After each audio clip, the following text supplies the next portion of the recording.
আজকের আলোচনায় আমরা একটা বিশেষ লাইন নিয়ে কথা বলবো। অবুদ্ধ প্রেম থেকে নেওয়া লাইনটা খুব ছোট, কিন্তু এর মধ্যেকার যে অনুভূতি, যুক্তি আর আবেগের যে টানাপোড়েন সেটা অসাধারণ। আসুন লাইনটা একবার দেখি।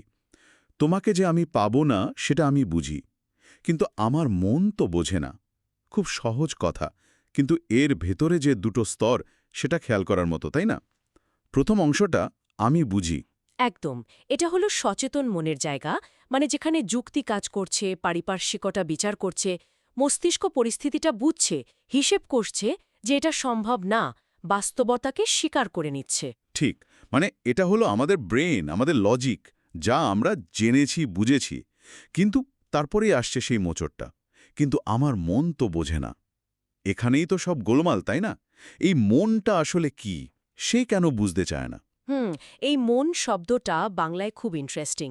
এটা শুধু ইমোশন বা আবেগ নয়, এর মধ্যে হৃদয়ের গভীর অনুভূতি, ইচ্ছা, আকাঙ্ক্ষা, এমনকি এক ধরনের অবুঝ জেদও মিশে থাকে। আচ্ছা, তার এই মন যেন নিজের একটা আলাদা যুক্তিতে চলে, বাস্তবতাকে অস্বীকার করতে চায়। হ্যাঁ, অনেকটা সেরকমই। এটা হলো আমাদের সেই অংশ যা যুক্তি দিয়ে নয়, অনুভূতি দিয়ে চালিত হয়, যা জানে সেটাকে পাত্তা না দিয়ে যা চায় সেটাকেই আঁকড়ে ধরে রাখতে চায়। তাহলে এটা কি শুধুই লজিক বনাম ইমোশন, নাকি আরও কিছু?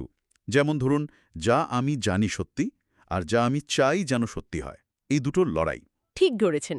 আসলে মনোবিজ্ঞানের ভাষায় যদি বলি, এর মধ্যে এক ধরনের কগনিটিভ ডিসোনেন্সের ছায়া আছে। কগনিটিভ ডিসোনেন্স একটু বুঝিয়ে বলবেন? হ্যাঁ, যখন আমাদের দুটো চিন্তা বা একটা চিন্তা আর একটা অনুভূতি বা বিশ্বাস একসাথে মেলে না, তখন মনের মধ্যে একটা তীব্র অস্বস্তি তৈরি হয়।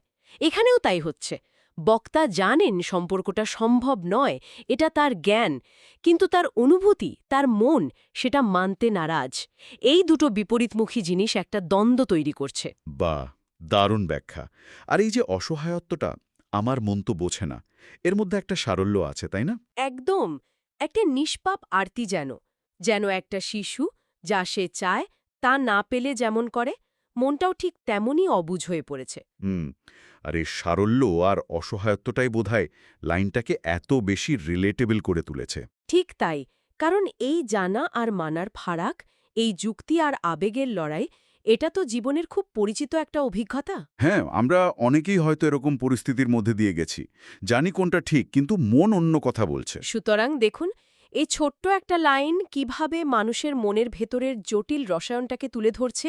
আমাদের বুদ্ধি একদিকে টানছে, তো অনুভূতি ঠিক তার উল্টো দিকে। বিশেষ করে সম্পর্কের ক্ষেত্রে এটা খুব বেশি দেখা যায়। সত্যি তাই। আচ্ছা, এই আলোচনা থেকে একটা প্রশ্ন কিন্তু মাথায় আসছে। বলুন না। এই যে যুক্তি জেনেও মন মানছে না, এই ব্যাপারটা কি শুধু ভালোবাসার ক্ষেত্রেই এত তীব্র, নাকি জীবনের অন্য ক্ষেত্রেও? ধরুন কোনো অভ্যাসের ক্ষেত্রে বা কোনো সিদ্ধান্তের ক্ষেত্রে, সেখানেও কি আমাদের বোঝা মন আর না বোঝা মন একইভাবে লড়াই করে? খুব ভালো প্রশ্ন। এটা অবশ্যই ভাবার বিষয়। আমাদের সিদ্ধান্ত নেওয়ার প্রক্রিয়ায় এই দ্বন্দ্বের ভূমিকা ঠিক কতটা। হ্যাঁ, মানে এই যুদ্ধটা শেষ পর্যন্ত আমাদের কোথায় নিয়ে দাঁড় করায়, এটা নিয়ে হয়তো আমরা অন্য কোনো দিন আলোচনা করতে পারি। নিশ্চয়ই, এটা নিয়ে ভাবার অনেক অবকাশ রইল।